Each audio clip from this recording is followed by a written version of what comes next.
Cracking and packing. Cracking and packing.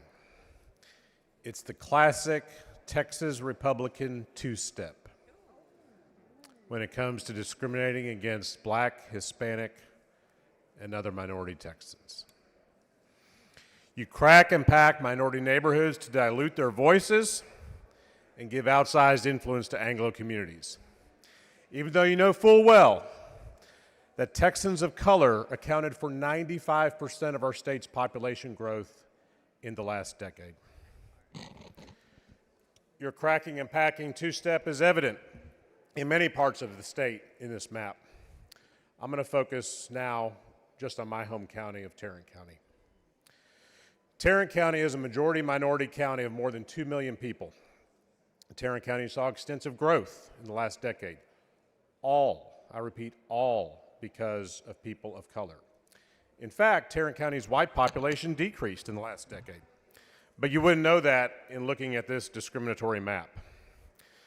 As you've already heard, this map fails to create a new Latino opportunity district in the Dallas-Fort Worth region, which is a tremendous failure because there should be one.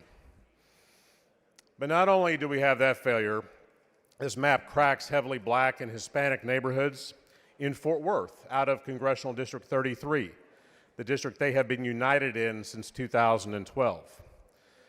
So let me talk about how you've accomplished the cracking. Some of those neighborhoods are submerged into CD 25, which sprawls out more than 100 miles nearly to Abilene.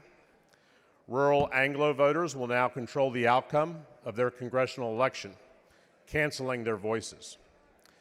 The rest of those CD 33 precincts are splintered and used for parts in CD 12, once again controlled by Anglo voters in West Fort Worth and Parker counties. By the way, let me remind the House, if you've forgotten, how CD 33 came to be.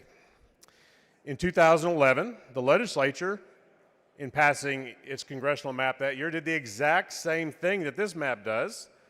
They took heavily minority neighborhoods in Tarrant County and submerged them into white-controlled districts, suburban and rural districts, until a federal court stepped in and called it what it was: intentional racial discrimination that is against the law.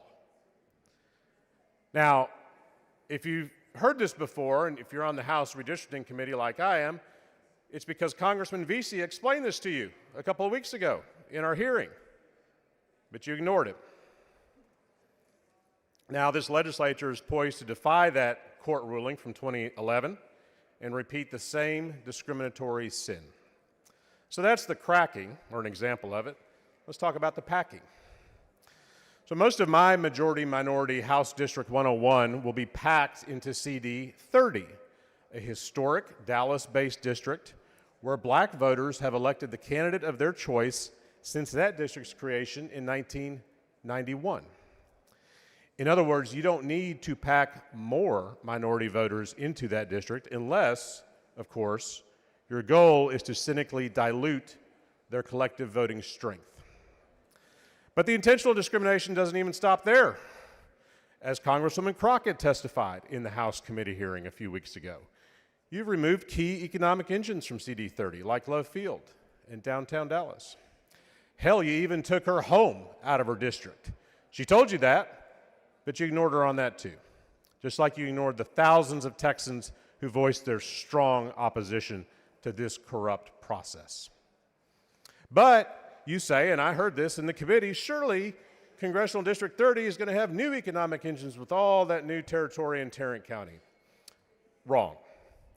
CD 30 in Tarrant County goes right up to the campus of UT Arlington, but the university goes into CD 6. CD 30 goes right up to the General Motors plant, but not quite. It also goes into CD 6. And the Arlington Entertainment District in CD 25.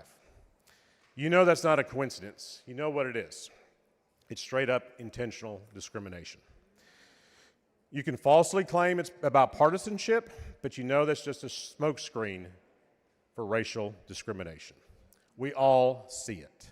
The people of Texas see it. And now the American people see it. Texas redistricting maps have been found to violate the Voting Rights Act every decade since the 1970s. I don't know why this legislature is so hell-bent on keeping that shameful streak going.